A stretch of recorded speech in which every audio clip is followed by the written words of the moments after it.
What's up, guys? Earlier this morning we got a new update for Helldivers 2. Basically, we got the new premium Warbond pass for the game that was teased a few days ago. The previous Steeled Veterans one is still available as of making this video. For those who don't know, the way the premium Warbond pass works is that you purchase it with 1,000 super credits and you can put your Warbonds that you earn in-game towards it. It's like the regular Warbond pass, except you have to pay the one-time fee to start unlocking stuff in it. I'll try to keep this video quick because I'm recording at like 7 AM, so let's jump in and see what got added. So for starters, we have 3 new armor sets. The first one is the EX03 Prototype 3. It's got an armor rating of 100, a speed rating of 500, and a stamina regen of 100 as well. The stats are relatively standard, is a medium armor set from what I can tell, although it does have the electrical conduit passive, which provides a 95% resistance to arc damage. To be honest, I'm not sure how useful that is. I've never really run into much electrical damage fighting automatons. Maybe this is teasing some new weapons or enemies that we just haven't seen yet. Moving on, next up, we got the EX16 Prototype 16. It's got the same ratings as the previous set and the same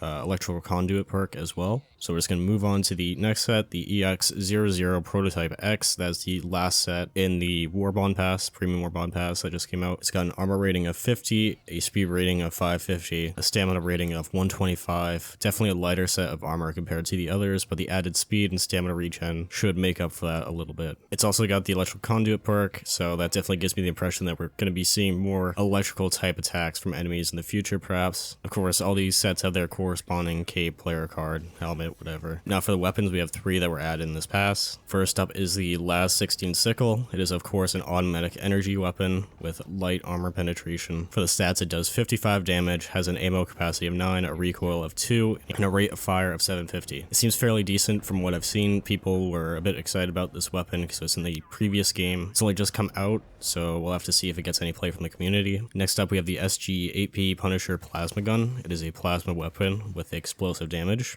Looking at the teaser trailer footage, it kind of looks like a grenade launcher in the way that the shots arc a bit. It does 100 damage, has a capacity of 8, a recoil of 110, and an 80 rate of fire. Finally, we've got the Arc 12 Blitzer on the 3rd page of the Warbond Pass. It is a semi-automatic shotgun that does arc damage, electrical damage. It does 250, doesn't run out of ammo, has a recoil of 60, and a fire rate of 30. Definitely one of the better weapons out of the 3 if stats are anything to go by, although like I said, arc damage is a bit underwhelming so far in Helldivers 2, so perhaps this might be suggesting a buff that might make it more relevant in play. Definitely seems like that is the theme of the Warbond Pass, the electrical damage. And I almost forgot there's the Last 7 Dagger. It is a laser side arm that fires a beam. It is also a pistol, so of course it has the one-handed trait that makes it quite useful. It does 150 damage per second as a fire limit of 5 and a recoil of 1. I don't see many people opting for beam weapons, so I'm not sure if this will be a popular choice, especially with other options like the Redeemer being pretty good in my opinion. There's also the new grenade that was added, the G23 stun grenade. So as the name suggests, it stuns the enemies within a radius of 10 according to the stats. It could be useful when you need to slow down a horde of enemies that are chasing you. Okay, so lastly we've got the one booster that was added. It's called Localization Confusion. The description says it increases the time between enemy encounters. I assume this refers to the dropship and bug breach spawns that we see. I think this might be useful if you're playing solo or maybe playing at higher difficulty levels where enemies can get a bit overwhelming. Alright, so I think that wraps up all the stuff that has been added. There's of course the emotes and cosmetic items that were added as well. All in all, we'll have to see if this pass ends up being better than the previous one. To be honest, I think Steeled Veterans might have had better stats, but I could be wrong. I think the theming of this pass is definitely hinting towards more content that we might see in the near future. That might make arc damage a bit more relevant in the meta. Where we're at now, it is a pretty niche modifier, I would say. So that being said, if you've been informed, please like, subscribe, and ring the notification bell for future updates. This has been Corsair42. I hope you enjoyed this video. Thank you all very much for watching, and I'll see you